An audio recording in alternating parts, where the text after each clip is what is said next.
Thanks. All right, welcome everyone. I'm Tina Panic from the Avon Library. Welcome to the launch of the 2022 Paleo-Indian webinar series with new friends and old. We're here tonight with Dr. Jennifer Raff. We're gonna have a fantastic lecture. She's gonna present her material. You can put your questions into the chat box or the Q&A box at any point. We're going to give away 2 copies of her book Origin at the end of her formal presentation. We'll coordinate all of that. And I just want to welcome our co-sponsors, Jen Bennett from the Avon Senior Center and Terry Wilson from the Historical Society. I just made you guys a compound word for a moment there. So Jen, if you want to say hello and then to toss it to Terry, that would be great. Okay. Hello, everybody. I'm sorry that I can't get my camera to work, but the Senior Center is really excited to be here and to continue to collaborate with the library and the Historical Society. So thank you very much and looking forward to tonight. All right. Great. All right, my turn. Good evening. On behalf of the Avon Historical Society, the Avon Library, and the Senior Center, and the Planning Committee for Unearthing History, I welcome you to our 2nd year of educational and informative events, mostly covering the paleo people and animals of the 12,500 years ago in this region. For those of you joining us for the first time tonight, we welcome you. For those of you who've been with us all along, welcome back.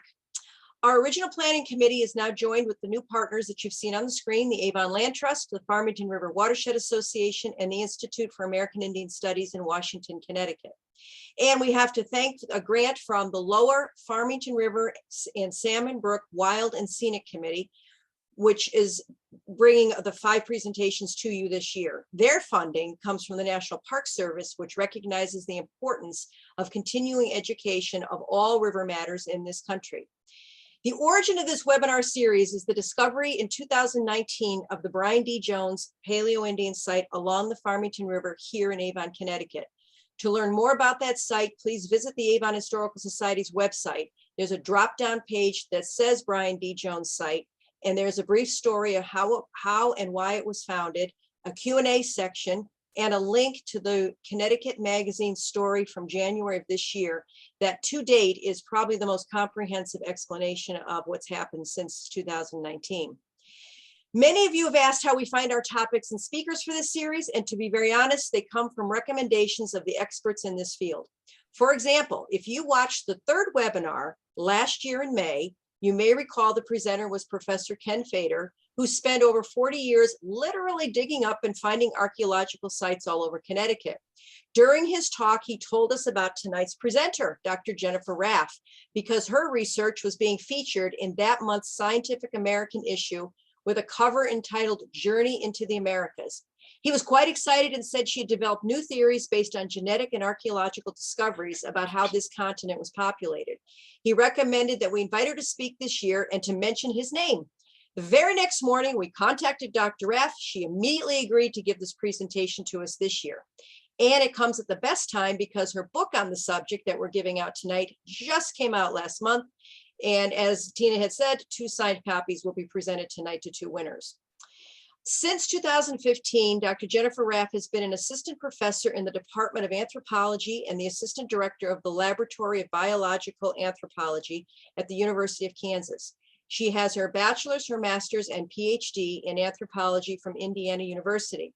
She's a member of the American Association for the Advancement of Science and other regarded associations in the science field. And coincidentally, this is Women's History Month. So we're pleased that Dr. Raff is our first presenter in our 2nd Unearthing History series. So please welcome Dr. Raff. Thank you. That's such a nice introduction. That's so much. Let me share my screen so I can show off my pretty picture. Here it is. Okay. All right. How does that look? Can everybody see that? Yes, we can see it. Okay, awesome. Thank you. Yes, I want to give a shout out to Dr. Fader because his book, it was my very first archaeology textbook. So, you know, we kind of come full circle here. It's really nice. And also he did give me a absolutely tremendous amount of help with this book. So I think you'll see his influence in it quite a bit. All right, I'm just moving my windows around. Hang on. Okay, great.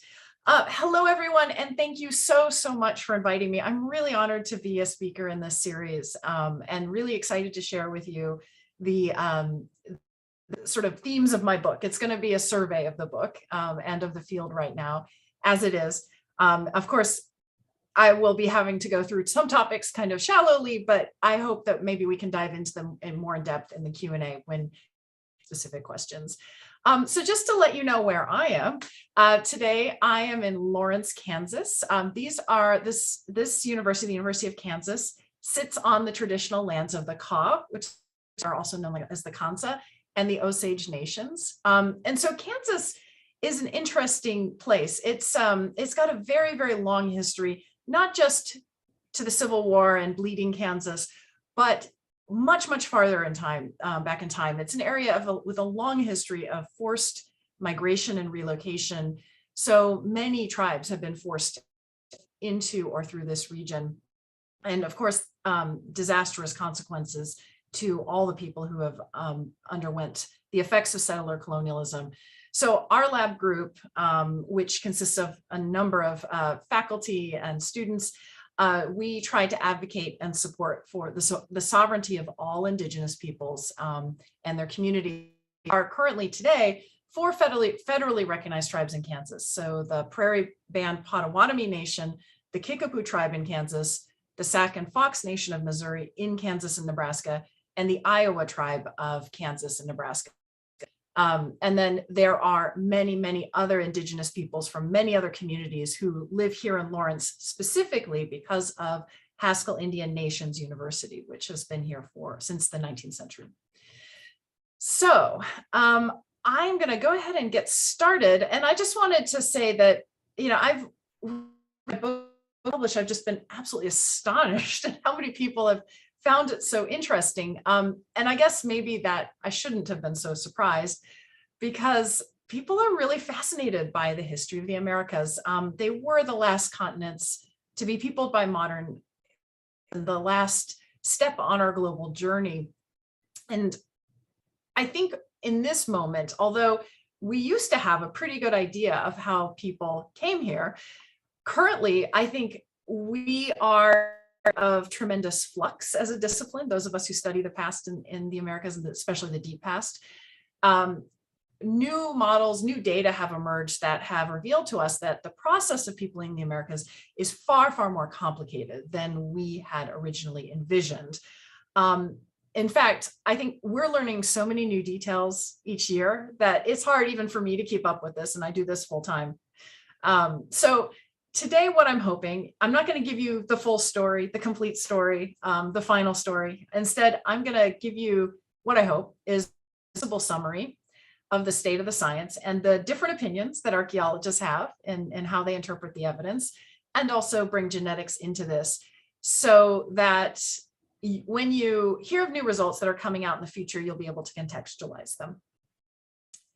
So there are many approaches to studying the past, and many Native Americans have histories of their own origins, which have been transmitted mostly through oral traditions for many generations, many generations. Some of these oral histories align with scientific ways of thinking about the past, and some do not. And so while my focus is on scientific ways of studying the past, mostly genetics, but also archaeology, I want to respectfully acknowledge the many different perspectives on these histories, some of which are understood to be metaphorical, some are taken as literal explanations of origins.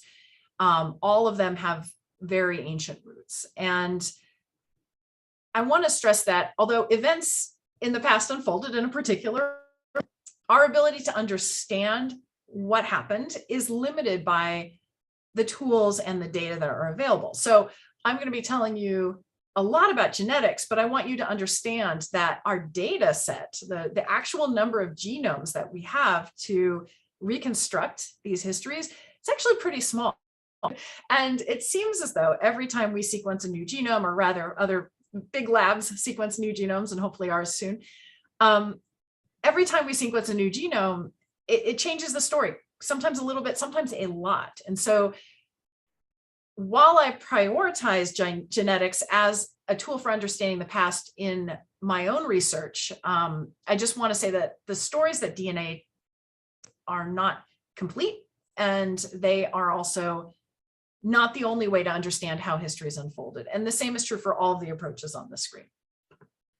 Okay, so that being said, let's go right into this. So I want to start our explanation with a bit of archaeological history, and I want to take you back in time to the year 1908 to the Crowfoot Ranch in near Folsom, New Mexico.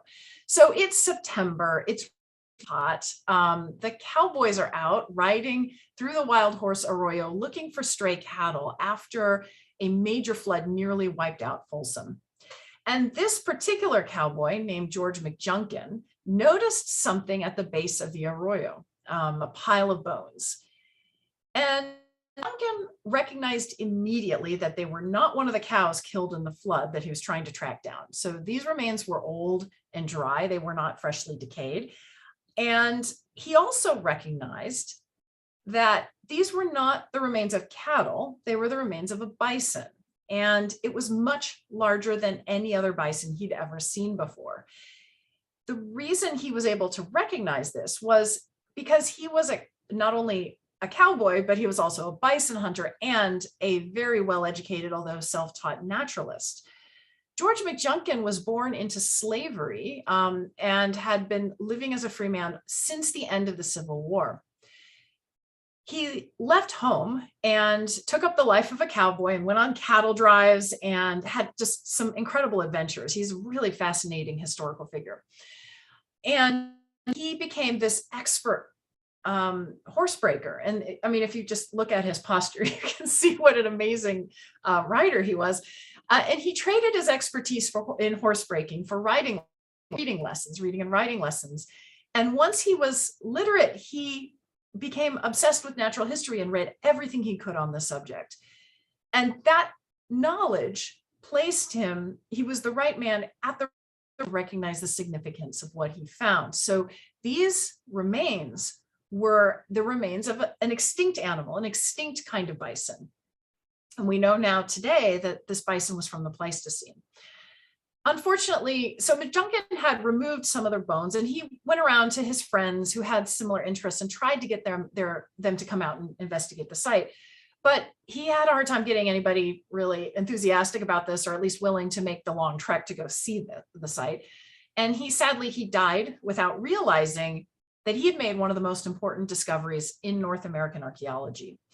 And this, I like to open with this story, not only because it sheds light on one of the more obscure historical figures in the history of archaeology, but it also gives us sort of an entry point into the complicated history of archaeology, and specifically archaeology of the peopling of the Americas.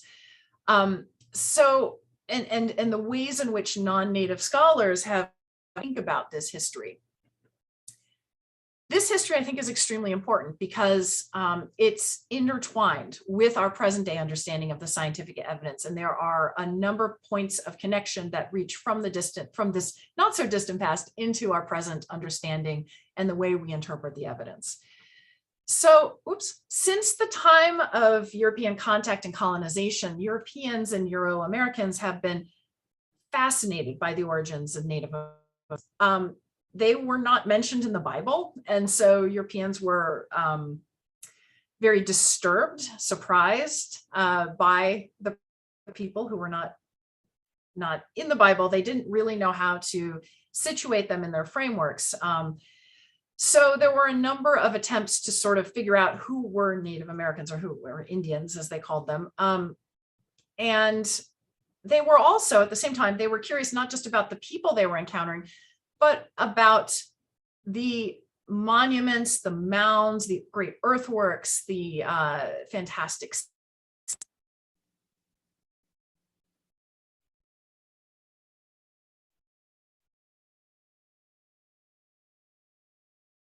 Sorry, I hope you guys can hear me again.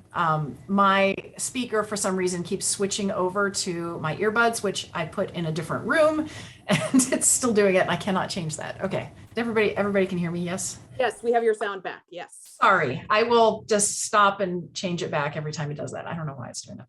Okay, anyway. So one of the points of curiosity was about, and especially because you guys are in the Eastern United States, let's talk about the mounds. Actually, I should have Dr. Fader give this part of the, of the talk, but I'll do my best. So European settlers were very, very interested in the origin of these mounds. So the Eastern United States has an extraordinary number, or had an extraordinary number of mounds of different kinds, different shapes. And Europeans were not sure who had built these earthworks and what they were for. And some of them interpreted as this image that they were fortresses or fortifications that were constructed to fend off warring Indians. But regardless of what they thought they were, there was a general refusal in trying to decide who made them. There was a general refusal to believe that the Indians could have made them or their ancestors. And I got to say, this is despite there being many firsthand, not many, but several firsthand accounts of Native peoples engineering them, using them, indigenous peoples stating that their ancestors had come. But instead, Europeans created these mythologies to explain their presence. And so these mostly featured some form of a lost race or an advanced were wiped out by the contemporary Indians. And as they demolished all too many of these mounds for farming or looted them for the objects inside of them, they came across bones and artifacts, and they interpreted them as clearly the remains of this lost race. So who exactly these ancient mound builders were was confusing. There were a lot of different theories advanced. So most of them identified them perhaps as maybe they were Toltecs, or maybe they were Welsh sailors, maybe they were survivors of the land of Atlantis, or maybe they were other Europeans who had gotten here earlier. So basically anybody but the Indians, right? Because they could not have been sophisticated enough to create these. This is known as the mound builder myth. And many of you have probably, if you have an interest in this area, you're probably quite familiar with it. And the intention of the myth, whether or not the settlers did it, the intention was to disconnect Native peoples from their ancestors, from those accomplishments, from their ties to the land, and force a gap. And into that gap, the new settlers would, and their descendants would put their own mythologies. But not all settlers accepted these narratives. So, for example, Jose de Acosta, who's a Jesuit priest who lived across South and Central America between 1572 and 1587, came up with his own idea for the origin of Americans. And he believed that they, as well as the fauna of North and South America, arrived by crossing some kind of land connection between Asia and North America. And I think, as far as we know, he is the first written, this is his idea. This is the first time anybody had come up with this idea and written it down anyway. I'm sure other people had come up with it, but this is the first written account of the idea of what we now know to be the Bering Land Bridge. And keep in mind, he had no idea that it existed. There was no evidence for that at this point. He was just speculating. A lot of his speculation was biblically informed, but he got it the right answer anyway. A later and more recognizable voice to most of us is Thomas Jefferson, who also believed that the first Americas originated in Asia and then traveled somehow across the Bering Strait. Jefferson has a complex history, and there's a complicated relationship between Jefferson and indigenous peoples of the Americas, which I don't think I have time to do justice to, but he claimed to be an advocate for them, but at the same time he was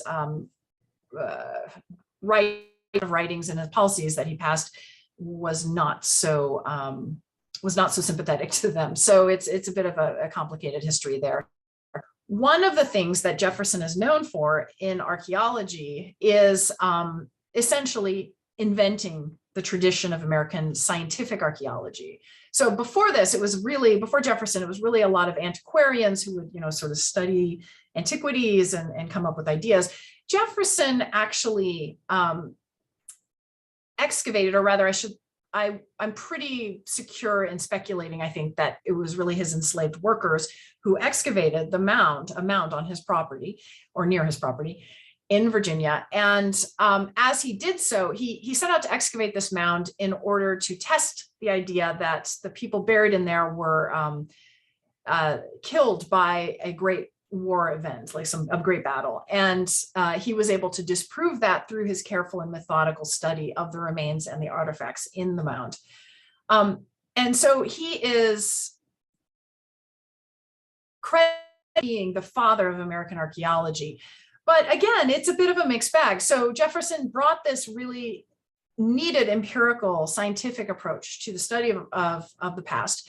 But he also, as this picture kind of invites you to imagine, he also really approached the study of the past and study of Native Americans as just another part of natural history. So he treated the bodies of Native ancestors as specimens, and unfortunately that word is all too often used, and we don't allow that term to be used to refer to the remains of indigenous peoples in our lab, but a lot of people do, and it's really unfortunate.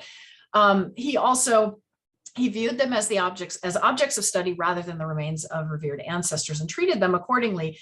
Archaeologist David Hurst Thomas has noted that this is sort of previewing the best and the worst of archaeology, right? It's a part of the archaeological traditions in the United States. Jefferson, in the process of doing this and in the process of writing his only published book, Notes on the State of Virginia, accumulated an impressive amount of evidence demonstrating that the builders of these mounds were in fact the ancestors of Native Americans. And that was really an important thing to demonstrate. But unfortunately, his ideas were not accepted by the public and generally, or by the scientific community generally. So by the 18th century, the mound builder hypothesis was really the leading explanation of North American prehistory. And in fact, President Andrew Jackson explicitly cites this hypothesis as part of his justification in the Indian Removal Act of 1830, which then led to the Trail of Tears. So during the second half of the 19th century, the mound builder hypothesis becomes abandoned by most archaeologists as the discipline professionalizes and a lot more careful study is paid to the mounds and their origins. It never leaves the popular imagination. So the mound builder hypothesis instead morphs, it evolves, it splits into new iterations, and it continues on into the present day. Right now, the mound builder hypothesis is very much with us in the form of alternative histories, alternative archaeology, programs on cable TV that speculate that ancient Europeans were really the first peoples here, or that the mounds were built by aliens, or there was a lost civilization that gave Native Americans their technologies. It is really important to understand that for every, as goofy as it might seem, the idea that there were ancient Templars in the United States or in Canada, it is very much part of this ugly tradition of divorcing Native Americans from their own history and trying to insert Europeans in or anything else instead. It's very much congruent with this mound builder hypothesis. So I get very angry about this. Anyway, I will move on. Oops. There we go. At the same time as early archaeologists and antiquarians were trying to understand the origins of Native Americans through their material culture or their objects and construction, other scholars were trying to understand their origins through an of skeletons. And the framework that was employed by these scholars, who were mostly, early on anyway, physicians, was race. So there was the idea that people could be classified and into a few categories, and then these categories ranked, was deeply entrenched in early archaeology and anthropology, and in fact, general society. So racial categorization was a very seductive for understanding the relationships between people and understanding human variation generally, because it was really intuitive, and it, this accounts for its popularity today also. So according to this logic, since we can see differences between people very easily, that means that these differences, however superficial, are reflections of some fundamental and natural truths about our species and about our differences. So scientists took the race framework as truth and set out to find ways of proving it through scientific evidence. So biblical literalism at the time was then giving way to an understanding of evolutionary change and deep time. And so racial categorization and ranking began to morph into a way to understand the origins of different groups, the evolutionary origins of different groups. And those people who were on the belonged to lower ranked races, were considered, or primitive societies were then considered to be emblematic of earlier stages of human evolution. And so then scientists could go study them, and that's how they could understand evolution. And I probably don't need to say this, but I'll just, just to be clear, the early European scientists believed, it was very obvious, that the European type was superior, the African type was the lowest, and the other types, including Native Americans, fell somewhere in between. So I'm going to skip a lot of the history here, but I want to jump ahead to Samuel Morton, who was a Philadelphia and scholar. And Morton undertook the study of crania, or human skulls, for racial classification to a massive scale. So he believed that the volume of a person's cranium, basically the size of their brain, what fills their skull, was a reflection of their intellectual capacity. But in addition to that, he believed that the shape was an essential racial marker. So he was fond of measuring the cephalic index, which is the ratio of the maximum width to the maximum length of a skull. It was simple, it was easy to measure, and it became the most popular way of categorizing people into races. So they would be categorized. Some races had really long heads, some races had really wide heads, some races had sort of intermediate proportions. So on the basis of his measurements, which I should add are now known to be deeply flawed, if not outright fraudulent, his measurements, Morton ranked racial types according to intelligence. And of course, he put Caucasians at the top, he put Ethiopians at the bottom, and everybody else in between. So Morton is important, and his study of crania is really important because it really influenced a lot of society. So not only did people take this to be of science demonstrating these truths, but his research on the inferiority of non-Caucasians was used to justify slavery. It was used to justify the theft of land from Native Americans. Morton himself was really interested in the racial origins of Native Americans, which he wrote about in this book I have the cover on.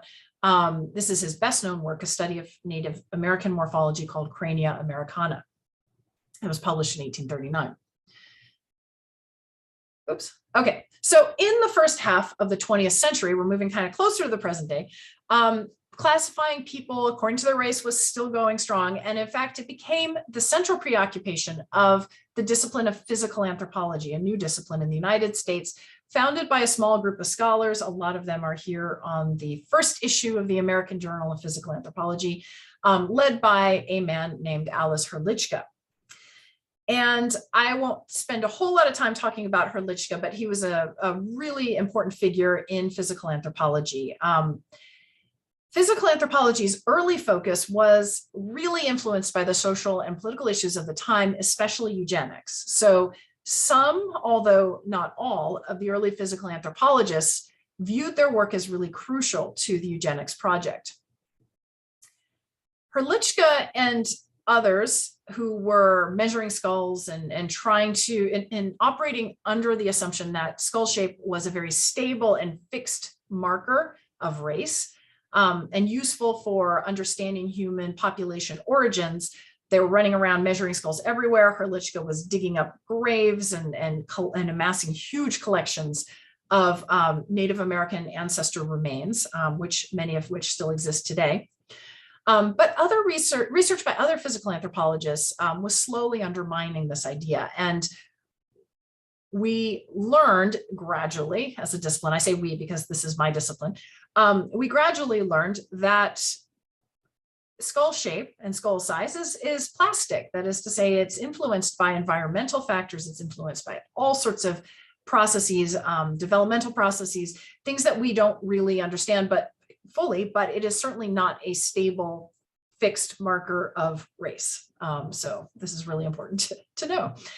So today, the extraordinarily detailed view of human variation that genetics gives us reveals the flimsiness of this typological approach. So we are able now to sequence whole genomes, which is the most amount of information about a person's genetic ancestry that it is possible to obtain. And we'll talk more about this later in this talk. But it confirms that while populations do vary genetically, this genetic variation does not follow the patterns of racial category we envision in the United States. So I'm happy to talk more about this in the Q&A if you'd like. But this is so important. And our discipline, my discipline, changed its name very recently from American Association of Physical Anthropologists to the American Association of Biological Anthropologists, to in part to distance ourselves from this old typological approach that was taken by the field. Okay, so this brings us back to archaeology. So let's go back to the Folsom site, which I remind you, George McJunkin discovered. Before the 1920s, there was a really intense battle going on between scholars like Alice Hrdlička, who believed that this skeletal evidence showed Native Americans to have originated very, very recently. And he connected them to Asia via skeletal analyses. And his research showed that people crossed the Bering Land Bridge to North America within the last 5,000 years. Other scholars believed that there had been a much earlier arrival, perhaps as early as 200,000 years ago. They didn't really know, because at this point in time, there were no radiocarbon dating methods for precisely determining chronologies of sites. They were not discovered until 1948. They were not applied to Folsom until 1950. And so archaeologists had to infer age using a variety of methods. So typological, they also assessed whether artifacts were directly associated in undisturbed geological layers, distinct Pleistocene age fauna like mastodons. And so there was this whole period of time in the history of archaeology where ancient American sites were put forward as evidence that people had been in the Americas earlier than 5,000 years. And then they were dismissed by scholars like Hrdlička and colleagues, William Henry Holmes. And this debate went back and forth. Folsom changed everything because archaeologists eventually followed up on McJunkin's find years after his death. And as they were excavating these Pleistocene animals, they began to find stone tools made by humans at the site. And eventually they found a stone point between the ribs of an extinct, and therefore there was a direct association between the point and the creature. Pleistocene man had been found.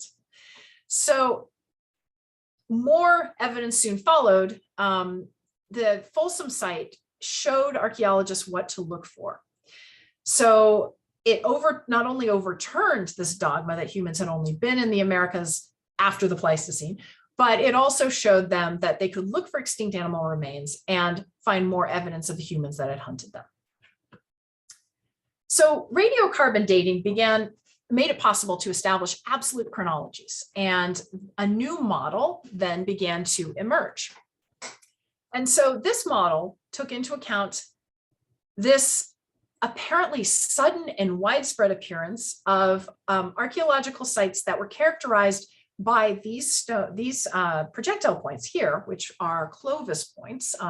They were found to predate the Folsom points. They were found in layers older than Folsom, and they were found everywhere in North America around, I'm going to give the modern date for this, but around 13,000 years ago. And so this new model suggested that these people came from Siberia. That was pretty well established at this point, both archaeologically and through physical anthropology, the study of these remains.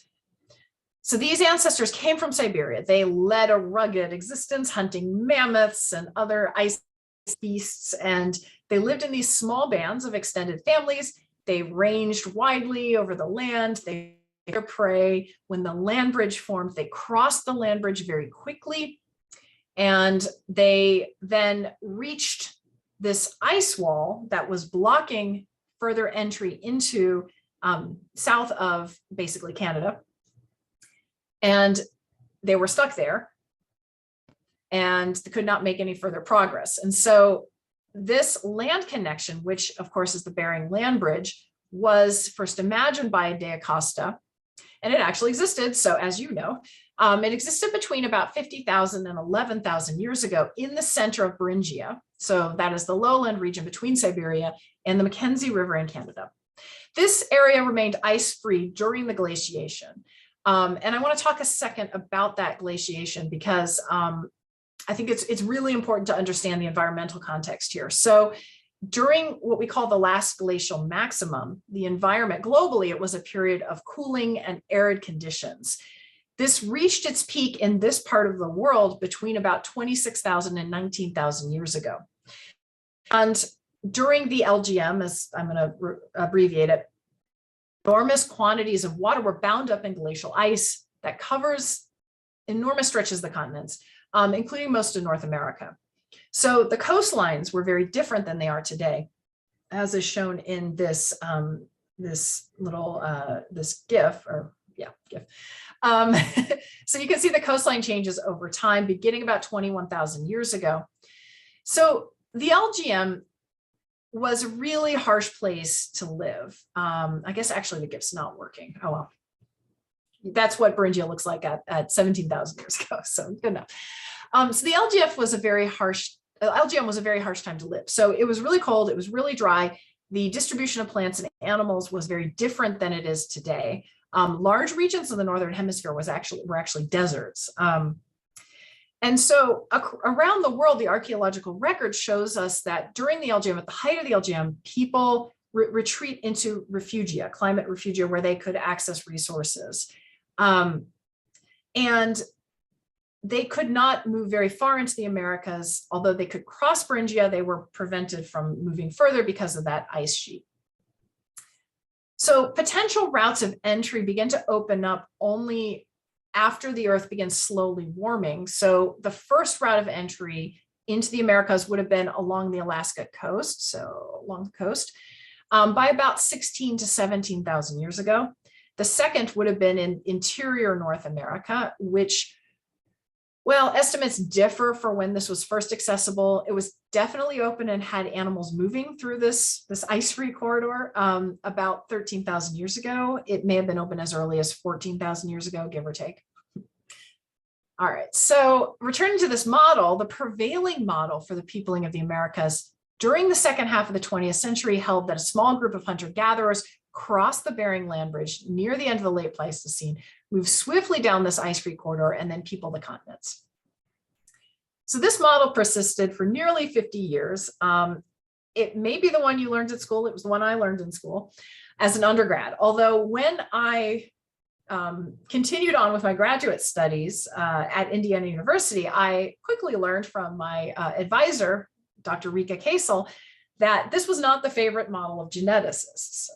So this Clovis first model I think it was falling out of favor by then, and I just kind of had a archaeology professor who was kind of a holdout. But I'm sure Dr. Fader can tell you more about what the Clovis first what it felt like in the discipline of archaeology with that, the predominant model. It was an elegant model. It accounted for nearly all of the archaeological and environmental evidence, but sites kept cropping up that didn't quite work with it. So better dating methods more precisely pinpointed the earliest appearance of Clovis to about 13,000 or 13,200 years ago. The Clovis first model didn't really satisfy everyone because sites predating that kept popping up. They were kind of dismissed by a lot of archaeologists who continued to favor this model, but there was still always this question about how about these earlier sites. Unfortunately, this is a terrible map to show you because I don't actually have the site I'm talking about here, but on the map, it got cut off. But the site that really broke the Clovis first barrier is Monteverde in Chile, which dated to, I believe, 14,200 years ago-ish, I think. And once that happened, so a number of really leading scholars in this field in Monteverde looked at the evidence, finally came to an agreement that yes, this was a pre-Clovis site. And archaeologists then began to rethink how the peopling of the Americas might have occurred. So they looked at other known pre-Clovis sites, and they began to recognize new ones. And these are just some of the new sites here, newer sites that were identified. I want to focus on this one for a second, the Paige Ladson site, which dates to 14,500 years ago in Florida. So at Paige Ladson, in underwater layers dated to 14,550 years ago, archaeologist Jesse Halligan, working with Mike Waters and a whole team of archaeologists from Texas A&M, found a fragment of a bifacially flaked knife. And here it is. She found additional flakes a bit farther away, and elsewhere in the site, a mastodon tusk that had been butchered. It had cut marks on it. Humans had butchered it. So the team of archaeologists were able to obtain over 200 radiocarbon dates, and from a lot of them from sticks lying right next to the stone tools. And these sticks were actually, Jesse calls them hay. They're actually the remains of plants that the mastodons had been eating. And then all of this stuff right here, I don't know if you can see my cursor, all this stuff is poop. This is all mastodon poop. And so she was excavating through the mastodon poop and was able to find just a lot of this mastodon digesta, and was able to therefore very precisely date every layer in this underwater site. And together, these layers show that the site was in good stratigraphic order, which is, of course, crucially important for assessing the validity of a site. So Paige Ladson is really important to us because it shows us something really fascinating about this period of time in North America. So Paige Ladson is underwater today, but when it was visited by these mastodons and people, it was above water. It was actually a small sinkhole in the middle of literally nowhere. There's nothing around it. There was nothing around it. They found no other sites, nothing around. It's very sparse. And it seemed to have been visited by people who must have gone there purposefully, who knew that the mastodons were coming here and other creatures were coming here to drink water and eat the plants that were around there. And that suggests something really important, that by 15,500 years ago, humans were settling in or had settled into the landscape. This isn't a signature of people first visiting a place. This site was there. They had to travel to get there. And it seems as though by this point, people had been in the Americas for a decent amount of time, if you interpret things the way that Jesse does. So, and I gotta say, a lot of archaeologists will find this site to be controversial. I don't really understand that, but it seems pretty clear to me. It's pretty well dated, but we can say pretty confidently that people were in North America at least 14,500 years ago, and perhaps earlier than that. So just to kind of summarize the archaeological evidence up to this point, the totality of archaeological evidence indicates that humans were in the Americas at the most conservative estimate by 15 to 14,000 years ago, probably more likely shortly after routes into the Americas became accessible more like 17 or 16,000 years ago. We'll come back to this idea. Okay, so this pre-Clovis presence raises all kinds of new questions, and genetics is a really good way to address some of them. So genetics tells us about the biological relationship between humans, and it can do this on a very small scale, or it can do it on a very large scale. So your DNA, the human genome, is an archive of population history. It reflects the evolutionary forces that act on all populations. So these include natural selection, genetic drift, mutation, gene flow. And these evolutionary forces change the genetic composition of populations. And you can, using the tools of population genetics, which are quite sophisticated, you can reconstruct this history. And then in addition to that, ancient DNA, or DNA from deceased organisms, gives us a direct window into past populations. So it tells us at this time, using dated radiocarbon methods, we know that these genetic variants were present in this person at this geographic location. That is an extremely powerful tool. And we have uncovered very surprising things using ancient DNA. So things that would not have been detectable using archaeological data alone.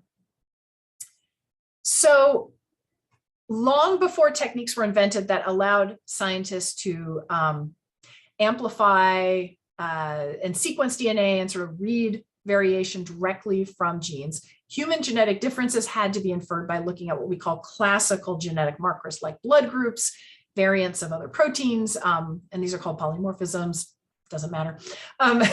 These were augmented then by sequencing of mitochondrial and Y chromosome DNA. So mitochondrial DNA is a genome that's separate from your nuclear genome.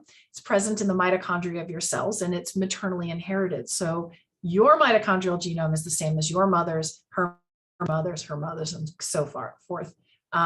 With a few random mutations kind of sprinkled in there, changing your DNA bases from time to time.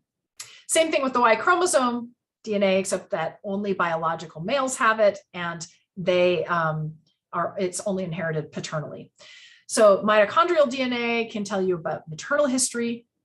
Y chromosome DNA can tell you about paternal history. Together, they give you a really good idea of population history, but it's not very high resolution. So I liken it in the book to the edge pieces of a puzzle, right? You can kind of see the idea, you can see what the puzzle might be, but you're missing a lot of the details. So a lot of mitochondrial and Y chromosome studies have been done on indigenous peoples of the Americas, their ancestors. And together, all of these studies have revealed that Native Americans today are genetically very diverse. They share ancestries with populations all over the world. They also have variants that are unique to the Americas and are widely shared across North, Central, and South America. And these variants must have been present in a shared ancestral population that was genetically most similar to Siberian and East Asian groups. And so I phrased that very deliberately, talking about the diversity of Native American populations, because I want to take a second to note that it is really important to understand that membership in a tribe or being indigenous is not determined by one's genetic composition. Instead, it's determined by cultural and political ties. And so I and my colleagues focus on investigating the histories of indigenous ancestors. We have to be mindful about the ways we talk about this, because we don't want to give perceived support to those who try to racialize indigenous peoples and say that the implication is that you're only native if you have these certain genetic variants, right? Or you're not native enough if you have ancestries from other parts of the world. That is not true. Being Native American or being indigenous is not genetically determined. So I just wanted to. Okay, that being said, to understand the history of the peopling of the Americas, you have to focus on those portions of the genomes that were inherited by the first peoples of the Americas. And so that's kind of what I'm going to be talking about for the rest of this talk.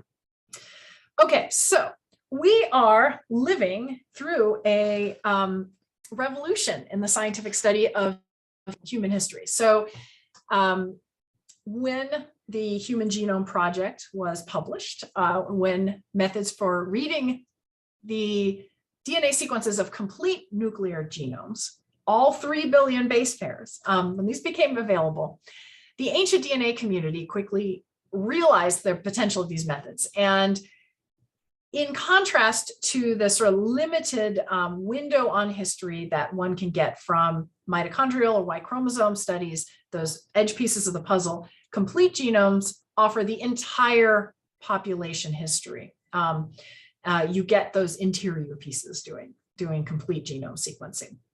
So ancient whole genomes have revealed the presence of now extinct ancestral populations. It has shown incredible complexity. This resolution is breathtaking, the resolution on history that these data offer us. But it took a while for the time to optimize DNA extraction methods for these approaches. So first, we did all these things simultaneously, and I say we, it's not really me, but all these things were done simultaneously. So skeletal elements that were most likely to contain preserved DNA were identified, and that includes the petrous portion, the DNA, the bone right behind your ear. Has a lot of DNA preservation, but teeth especially have really good DNA preservation. Methods for recovering the tiniest DNA fragments had to be developed. So I won't get into this, but basically, very, very, very tiny fragments. Ancient DNA is very fragmented, and you need to be able to recover all of them in order to get a complete genome sequenced. Methods for new and sort of exciting sources of DNA were identified, including soil. So we can get DNA from soil now, which is really, really exciting and gives us a way to assess kinds of flora and fauna were present in an environment over time. That's really important. Methods were developed for distinguishing between ancient DNA molecules, endogenous DNA molecules, and contamination based on their damage patterns. So this shows the frequency of DNA damage at different sites in a DNA fragment. And this is a particularly characteristic pattern that you always look for identifying ancient DNA. And so that means that we can distinguish bioinformatically between the actual ancient DNA and all the other contaminants, which usually make up most of a sample, right? So you can separate those out and then just focus just on the ancient molecules. Also, methods were then developed by some extraordinarily brilliant people to assemble complete genomes based on these many, many, many molecules, and also analyze them. So this is just one example from one paper analyzing the Anzick child's genome to look at who he was most closely related to. And I'll go through that later, but if you look at this tree, he's most closely related to other Native American populations, the Caratiana and the Maya. And then next closely related to East Asians and to the ancient Sakak man from Greenland. So yeah, very, very important work done there. And then finally, using these genomes to test specific hypotheses about population history. So again, looking at Anzick, the geneticists were able to reject one model for his population history, they were able to identify another model not supported and identify 2 other models that were consistent with the genetic data. Don't worry about the details there, but I just wanted to show you some data. Okay, so I want to, through the rest of this talk, give you an overview of what we, or rather the extremely talented researchers all the extremely talented researchers who are leading this work have learned so far from these methods. So some things that were previously identified have held up with whole genomes. So all of the complete ancient genomes recovered so far from ancient indigenous peoples in the Americas show us that they have 2 major ancestry components. So the majority of their ancestry comes from the ancient peoples in East Asia. And the other major ancestral population was discovered through the sequencing of the remains of a little toddler who lived 24,000 years ago or 25,000 years ago, give or take, at an upper Paleolithic site in Siberia. And this site is called Malta, and the child was called the Malta 1. So what Malta's showed us was that his population, which is called geneticists call ancient North Siberians, was ancestral both Native Americans and also Western Eurasians and Europeans. So what appears to be the case was that there was a large, broadly distributed group of ancient peoples, we call ancient North Siberians, who lived at Malta, and their ancestors also lived at the Yana River site up here above the Arctic Circle 31,000 years ago, which is really remarkable that people could live there that early. And between about 25,000 to 20,000 years ago, we see a gene flow between ancient North Siberians and East Eurasians. And this gene flow event, this intermarriage event, gave rise to the group that is ancestral to Native Americans. And so we're kind of calling here Beringian ancestors, but it's cheating a little bit. That's kind of my favorite model, to call them Beringian ancestors. But they also gave rise to another group called Paleo-Siberians, who would then go back and repopulate Siberia after the last glacial maximum. And Siberia became habitable again. So we also see something a little bit mysterious, which is an ancestry component in some Amazonian groups that's related to present-day Australasians. And this is known as population Y. This ancestry component is a really fascinating puzzle to geneticists. So we can rule out the most obvious explanation, which is that, there was sort of a trans-Pacific migration down here, I guess, because the genetic patterns that are seen in South Americans don't fit the expectations of that model. We would see a kind of a different pattern if that were the case. And also because we see this ancestry present in this 40,000-year-old individual from Tianwan Cave in China. So currently, the most parsimonious explanation for these results, the best explanation, I gotta stop being jargony, population Y and contemporary Australasians both descend from an ancient group that was widespread throughout Asia, and the Tianwan individual was closely related to that group.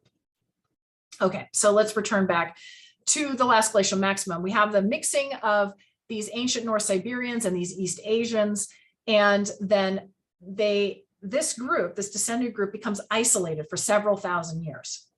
During that several thousand-year period of isolation, they evolved these genetic variants that we see only in Native Americans. So what was going on during that isolation, and where was it? So a lot of us think that this isolation event, this pause, took place in Beringia itself. So it coincides, remember, with the peak of the last glacial maximum, really harsh conditions. And people all across the world were retreating into refugia, and animals were retreating into refugia, and plants were only surviving in refugia. And most of northern Siberia and most of Siberia really becomes depopulated during this period. And so people are moving somewhere. Some are probably moving to East Asia, some are moving south. Some of the archaeological community and a lot of the geneticists that the ancestors of Native Americans moved northward.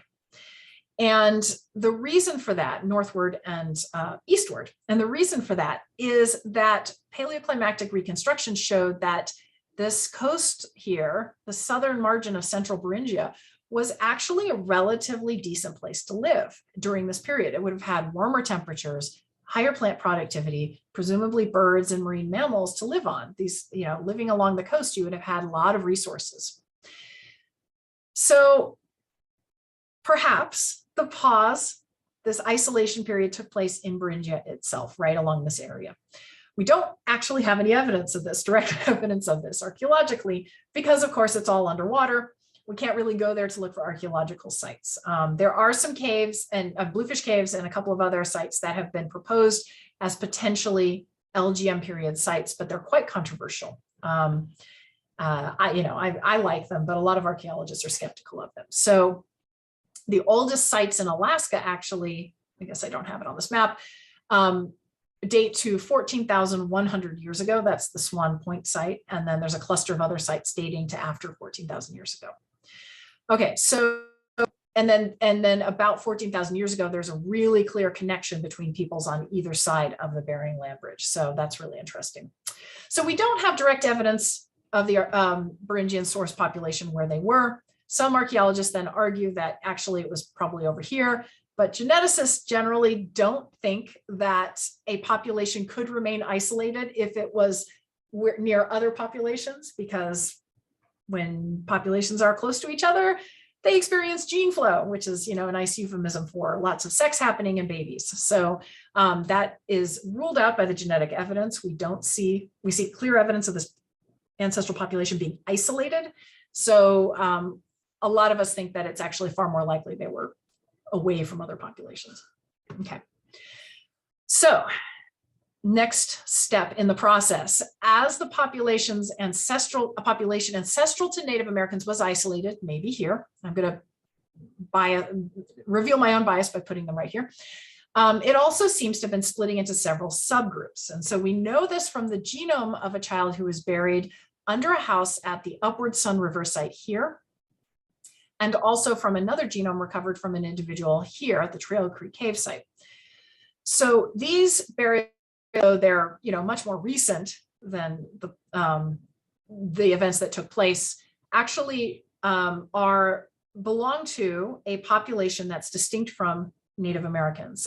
They're clearly related. They're very closely related. They're both descended from this Beringian ancestor population, but they are separate. They're genetically distinguishable. And this population has confusingly been named ancient Beringians. So these ancient Beringians seem to have lived throughout Alaska, but they don't seem to have moved elsewhere out of Alaska. So other ancient genomes from Native Americans show us that there were other subpopulations that may have formed at the same time, including one that we're calling evocatively unsampled population A, which is detectable only indirectly through the presence of alleles from this population, genetic variants in present-day Miche populations in Central America. So we don't know what was going on. We don't know how many populations there were here at this point. During this period of isolation, these different groups become genetically distinguishable from one another. We don't know if they had separate identities or different languages or different archaeology. It's really unclear right now. This all happens between about 25 to 21,000 years ago. And they did not move, as far as we can tell, further into the Americas during this period because North America was blocked by that giant ice sheet. Okay, so around the same time as these two massive North American glaciers begin to melt, we start to see the emergence genetically of two major groups of ancestors from whom all Native Americans are descended south of the Arctic. And they derive from this branch that moves down, referred to as ancestral Native Americans.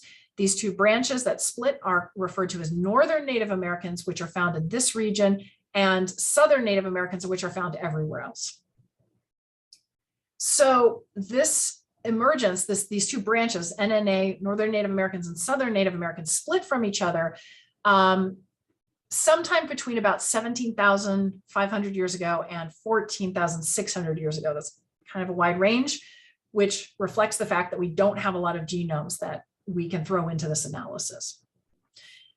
So we know that everyone here that has been tested so far, which is definitely not everybody, it belongs to the Southern Native American branch, and the NNA branch includes Algonquians, Na-Dene, Salishan, and Tsimshian speakers from Canada. So, and then at some point you've got unsampled population A moving into Central America, and then we have no idea where population Y really comes from yet. Okay, and I want to stress, since I've got this map up right here, that we have these two genomes, and we have no ancient genomes from here. Okay, that's a really big gap, and that's going to become important later. Okay, so the timing of these splits between NNA and SNA gives us some insights into the routes that the first peoples may have taken. So we talked earlier about how paleoclimatic reconstruction showed us there were two basic routes into the Americas following the LGM. So Clovis' first model suggests that people move through this ice-free corridor that opens up between the glaciers. The best estimates, maybe they were definitely opened by 13,000 years ago, maybe as early as 14,900 years ago, but that's probably pushing it a bit earlier than I think the evidence really supports. The oldest archaeological evidence for human presence in the corridor dates to about 12,400 years ago. And the funny thing is, this evidence is not of people moving southward, it's actually people moving northward. The West Coast would have become deglaciated earlier, as I mentioned, but at least by 16,000 years ago, probably as early as 17,000 years ago. And so a lot of us argue that the West Coast by boat would have been is the more likely route that the first peoples took into the Americas. So it matches the split between NNA and SNA. It also, there is more evidence, which I'm not going to show you, but that shows that the indigenous peoples of the Americas diversified extremely fast, extremely rapidly, suggesting a movement from North to South America very, very fast. And the geneticists who described this finding describe it as akin to leapfrogging across large portions of the landscape. That's not a thing you see when people are traveling slowly by land, right? This is a signature more likely consistent with a boat. Okay. All right. Interestingly, in recent years, we've been able to insights into human history from the genomes of dogs. And that's because dogs are associated with humans. They're the first animal domesticated, and they have a very close association with human populations. Genetic evidence shows that American dogs did not evolve independently from American wolves. They show a clear signal of descent from Siberian dogs, suggesting that they were brought to the Americas by the first peoples. And were brought to the Americas by the first peoples, then the dynamics of their population history can give us insights into the earliest histories of humans on the continents. And there was a recent study, 2020, I think, by Angela Perry and her colleagues, which compared the branching patterns of dog mitochondrial lineages. So here are these are the Asian lineages, these are the North American lineages.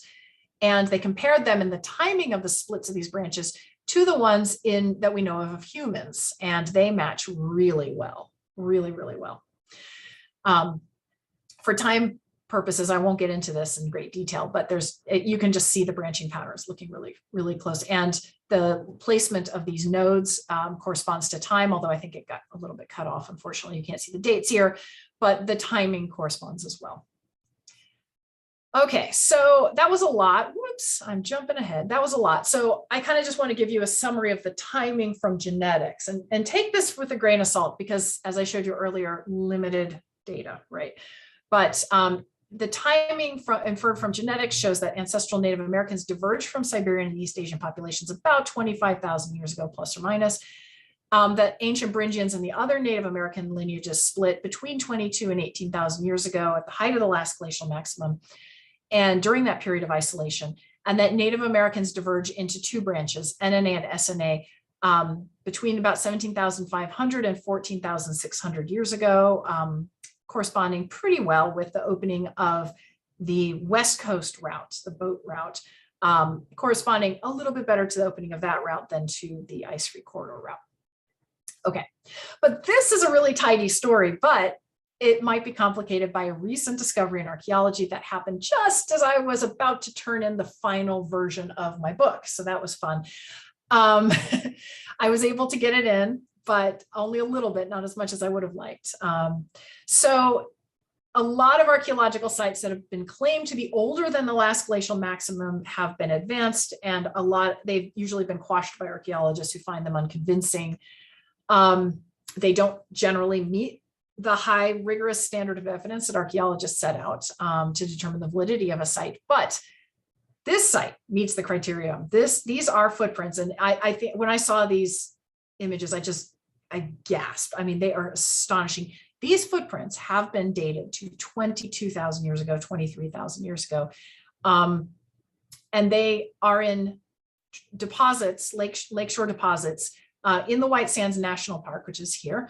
And these deposits span 2,000 years. So people have been using this site for 2,000 years, walking on this lakeshore. And other late Pleistocene animals were too. Mastodons were there, saber-toothed tigers, dire wolves, ground sloths, all these footprints are all over the place.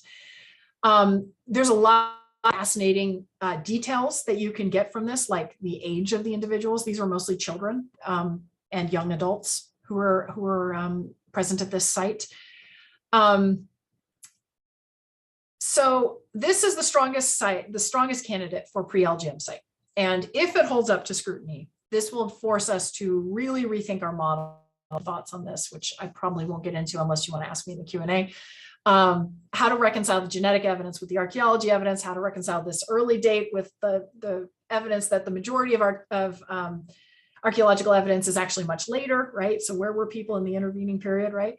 But I do need to point out that this is not settled that people were here. The dating method used on particular kind of seeds has been questioned by some archaeologists who say, well, this particular seed that you radiocarbon dated often returns dates that are biased to be older than they really are. So there's a huge back and forth about this. And at the archaeology meetings in a few weeks, I'm sure it's going to be very exciting when we talk about this. So stay tuned. This is an open question still as to whether or not people were here before the LGM. But if they were, this is yet another really major monumental paradigm shifting find akin to the Folsom site that George McJunkin discovered. Okay, so one thing that complicates and limits our understanding has to do with the availability of ancient genomes. As I pointed out in a previous slide, there are very, very, very few ancient genomes that we are inferring these broad sweeps of history from. There's a good reason for that, and that is because Indigenous peoples, for a variety of reasons, are often reluctant to give consent for their ancestors to be studied genetically. And there is an extremely long history of scientists exploiting, mistreating, or neglecting Indigenous populations. There is a lack of trust in many cases. Not in all cases, and I want to stress that there are good examples of scientists working with communities in a very positive, productive way. I like to think that our lab group does that. We have relationships with a number of Indigenous tribes, but this is the case. And there is an extremely fraught and important discussion going on right now in genetics about the ethics of doing this and what ethical standards should be applied. And I really think that the way is to work with tribes, not at their expense, and listen to their concerns and follow their approaches and their recommendations for doing this work. So I don't think I have time to do this discussion justice because I want to give you some time for questions, but I'm happy to chat about it further. Okay, so we barely scratched the surface, but I think I've come to the end and I'd be happy to answer any questions you might have. Thank you so much. That was absolutely fabulous. To give the audience a moment to digest everything, you can type your questions in the chat box or the Q&A. And what I'm going to do is pause our recording so we can call our two winners and let them know that they're going to be winning a book. And then we'll resume the recording and we'll get to the questions. Gives everyone a little bit of a transition. So let me just hit pause. All right, welcome back, everyone. We do have some questions so that we can start asking. What the first one is about soil, because you did mention that DNA can be found in it. Can human DNA be discovered in soil? Yes, it can, under certain conditions. And in fact, there's a really wonderful study that was out a few years ago where they recovered Neanderthal DNA, or maybe Denisovan, I can't remember, but another kind of, they recovered that DNA in a cave. And that's very exciting. And so this is something that not I, but my colleague, senior colleague, Dennis O'Rourke, his lab group is doing a lot of work on looking for not just human DNA, but all kinds of animal DNA. So Okay.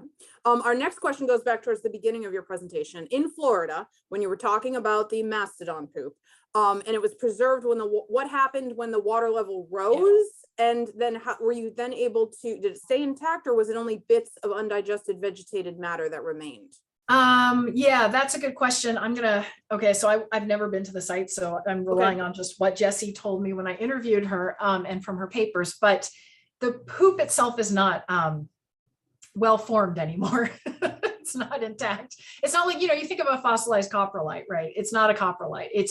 That's just sediment, right? And the sticks are in the sediment. And they know they came from mammoth poop. I don't know how they know that, but so that's the best I can do. Sorry. Okay, can I just, That's a fair answer. can I follow up on that question though? How did they know to go to that site? Because it was underwater. What They knew led this. them? Yeah, that's a great question. So as I understand it, I think it was discovered by previous archaeologists, and I can't remember their names, but they were like divers, and they dove and they found artifacts, but the artifacts they brought them up and they were out of context, right? And so that launched like a decade later or something, this expedition to actually excavate it carefully, and then they found more. So Got it. Okay. Then we have two questions tied to genetics, and then there's one on geography. So I'm going to try to group the genetic ones. They're distinct, but just as long as we sort of stay in the theme. Okay. First, and this patron does say respectfully, hold on, I just lost it. If existing tribes object to the testing of the discovered remains, how can we be certain these remains truly are the ancestors of the contemporaries who are raising objections? So I think that's about the connection. Yes. Okay, that's a great question. So I'm going to preface this by saying, I am not Native, and my understanding is going to be incomplete. Okay, but my indigenous peoples often, and especially in the United States, do not conceptualize ancestry and connections and relationships in the same way necessarily that Western, I hate the word Western, it doesn't make any sense, but in the same way that settler folks and settler descendant folks do. So we would say, okay, is there a blood relationship, right? And that means that you're kin, right? But tribes often have other ways of defining kinship and defining who is related to whom, and those often extend back into the past as well. So we can think about genetic ways of being related. We can think of cultural ways of being related, of familial ways of being related that are not genetic. So your family tree contains all of your ancestors, right? But you don't actually have DNA from every one of those ancestors. They are still your kin, okay? And so I try to explain this to people that there are many different ways of conceptualizing who is related to whom, and they're all valid, they really are. Okay, but when we're talking about specifically who can give permission for DNA testing and who is authorized to do that, it is a very tricky question. There are rules for that. A lot of us are calling for consultation with descendant groups or with affiliated groups, even if there are not necessarily legal requirements to do so, if that makes sense. Mm-hmm. I really feel strongly that one should get permission for doing ancient DNA research from descendant communities or from affiliated communities, no matter what. It's really important. And we, in my lab group, our lab group at University of Kansas, never do ancient DNA work unless we have permission from an indigenous group to do so, and the correct indigenous group, the authorized one, right? And authorized, I say that in, it may be that they have a claim, they've demonstrated a claim through NAGPRA, the Native American Graves Native American Graves Protection and Repatriation Act, which is the legal definition. Or perhaps they are culturally connected to that group. It can get very complicated. It can get very tricky, but we do our best. And I don't want to leave you with the impression that Native Americans are anti-science. That is not the case. I have multiple tribes come to me and say, we would like to do ancient DNA research with our ancestors. What can we do? It's a question of doing it respectfully, doing consultations carefully, making sure that you follow their wishes, and building trust. Excellent. All right. The related genetic question, and then there's another one related to what we just answered. So we'll stay on the genetics for another couple of questions. In the whole genome testing of early Native Americans, is there any evidence of genetic diseases like BRCA, SMA, CF, or trisomies, if I'm saying that correctly? That is a great question. Also, I want to thank you for asking about SMA. That's something my family has had to deal with. And it's not very well known, is it? Yeah, so no, the answer is no, it has not. And I think that's because there have not been a lot of studies. First of all, there have not been a lot of studies of ancient indigenous peoples. And most of them have been done to look at questions of population history, not medical research. You can talk about population history, and that's one whole topic, and it's quite fraught. It can be quite fraught. Medical histories are an entirely other topic that are also quite fraught for descendant communities, right? Because especially if you think about, well, even in my family, having a genetic disease, one has to be careful about how much information you share. And I guess I just told everybody that we have this one, but it really it affects what you tell about an ancient population can affect the descendants, especially if they are a small group, right? And so research into medical genetics has to be done very carefully. It has to be done very sensitively with a lot of permissions. And we have not gotten, as far as I know, we have not gotten a lot of research in that area yet. Okay. Sticking with our genetics, if the occupants, and this question is from two different patrons, but it kind of has two sides and the answers may be related. If the occupants of the White Sands site represent a failed colonization with no descendants, isn't it possible that they left no genetic signature in modern Native American populations? Yeah, okay, so I'm going to push back on the term failed colonization, and people who read my book will know I go on a bit of a rant about this, and it's not your fault. I know you don't. They were people living there for thousands of years, right? And so even if they don't have any present day descendants, I don't consider that a failure at all. They were people, there were kids, there were parents, that people are living there, living their lives. So I don't see it as a failure.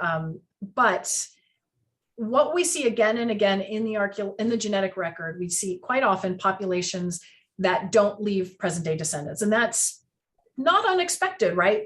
You get affected by all the forces of evolution, including random ones, including selection, that may make your lineage disappear over time. So that's not unusual.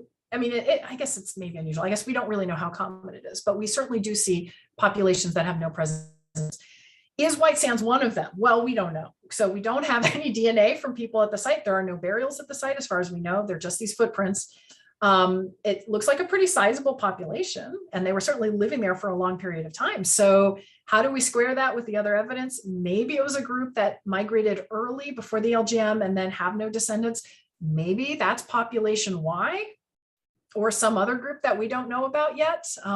We don't know. That's what's so exciting, right? This is a very open area of research, and I'm really, really excited to see what happens next, assuming, caveat, that White Sands dates are correct. And related to that, the other companion question was, how do you handle it if there are no longer existing representatives of those tribes? Either they were exterminated by settlers or soldiers or disease. How does that look in the narrative? Yeah, so this question has been addressed before when we talked about the ancient Beringians, right? So this was this group that lived in Alaska, but doesn't seem to have any direct genetic descendants. In that case, consultation was done with the tribes that live there today, that have a connection to that land, a long connection to that land, and have feel a responsibility for the ancestors buried within it. And so they were the appropriate people to consult with on whether the research could be done and who should, how the results could be interpreted. They lent some really good insights into past life ways that were fantastic. And I think the same thing is actually being done. I'm not 100% sure because I'm not involved with this at this level, but I think the same thing is being done at White Sands, that present day tribes are the ones being consulted there. And I think that's perfectly appropriate. Okay, and now we're going to switch to geography. And I have a couple questions there. I am not good at geography, guys. Well, I'm grouping it that way mostly because our patrons did not type the word genetics in their questions. So, okay. And I have a geography question as well. Right. So when you get to that. Despite New England being populated by many different Native Americans, why is there no genetic evidence to be found? Yes, well, speaks to, so there are still, I want to emphasize Native Americans are not peoples of the past. There are still many Native Americans living in New England today, and all across the eastern United States. And I think the simple answer is that there hasn't been any participation in genetic studies. None of the tribes have given permission for ancient DNA research to be done on their ancestors. And it makes sense. I mean, I read it to this point of view, despite being a geneticist and wanting to do this work. You know, these are their ancestors. And in many cultures in the Americas, their remains are considered sacred. And DNA extraction is a destructive process. You destroy it's a little bit of bone, but you know, for some people, that's not acceptable to destroy the bone in order to get a genome, right? It takes a lot of trust to put your ancestors in the hands of somebody who's not part of your community and trust that they'll do the work respectfully.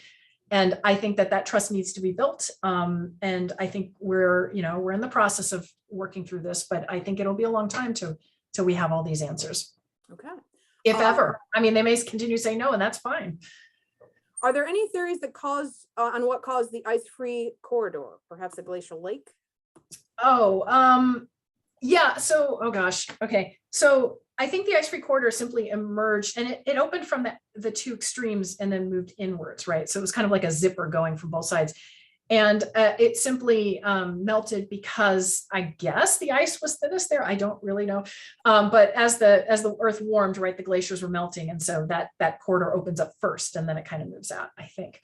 But yeah, I'm not. That was the last of the geography. Out of my field. No, I have a question. I have a geography question. Oh no, you guys. Yep, sorry about that. Okay, so at our site here in Avon, from what is being discovered in looking at the artifacts and as far down as they went, from what I understand, it appears that people came back to that site on our river here for about 6,000 years, over the course of about 6,000 years. So if the latest is, if the earliest is 12,500 years ago as the items that were found, that means that from about 12,500 to about 6,000 something, they were coming back. So what you were saying about the Florida site was interesting to me, because it appears that I was wondering, how did they first land here 12,500 years ago and say, this is a perfect spot. We're going to stay here and we're just going to tell everybody to come back. And they did that for years and years. So it appears that these groups split off from the West, came to the East Coast somehow. Word got up and down that this is a good site. Other sites like the Abenaki sites up in New Hampshire was a little bit earlier. Maybe there's other paleo sites in Connecticut now that have been discovered and have been known about. So I'm just curious. I'm wondering when that move to the East Coast happened, because none of your maps show that. It just shows everything West Coast and all the way down into South America, which is fine. And is it just because genetics hasn't gotten us there? Or do we just kind of assume they broke off and just walked east? I mean, they took a left turn and just kept going. I mean, I don't think we really know. I guess, well, maybe I think there might be some archaeologists who specialize in this period who could probably answer this question better than I could. But there are East Coast sites, early East Coast sites, but I think, and in fact, Clovis, the earliest Clovis sites actually seem to be in the Southeast. But, you know, it's fascinating, right? Yeah. So one idea that I have seen is that people were moving through the interior of the continent a lot, and they were moving by boat, right? They were going up and down the rivers or through the rivers, or however you say it. So I would not be surprised if people made it to the East Coast or in the eastern part of the United States, present day United States, by taking boats through the rivers, right? Another idea, which is one that my colleague when I was a postdoc, I was postdocing with him in Salt Lake City at the University of Utah, and he had this crazy idea that people actually came, maybe not just down the West Coast, but maybe over the top. He called it the over the top migration, where they actually came along and then came down the East Coast. Now, we don't really have any evidence for that, but it's kind of a fun idea. So maybe that there were multiple routes, but again, no archaeological evidence for that as of yet. It's just an idea to test. I don't know that he still really buys it, but maybe. Okay. Now we have a sort of a bridge of disciplines question. How do historical linguists relate to the genetic and archaeological evidence? Oh boy, yeah. So linguistics is really interesting. It's a field I wish I knew better. So you can do historical reconstructions with linguistics, as I'm sure people in this audience know, but it only goes so far back, because after a certain point, all the borrowing and sharing of languages and terms and structures, you can only go so far back. I can't remember what the current estimate is. Maybe it's 10,000 years, something like that. I'm just making that up. But according to most methods that linguists use, it can't really tell you about Pleistocene era events. So. Okay, and the question to end on, because I always like to leave a little bit of mystery, especially when we're hosting authors and scholars. I would like to know what's one mystery or question that you see this current generation of archaeologists and people in the field and your peers actually answering, like something that's just been gnawing at you.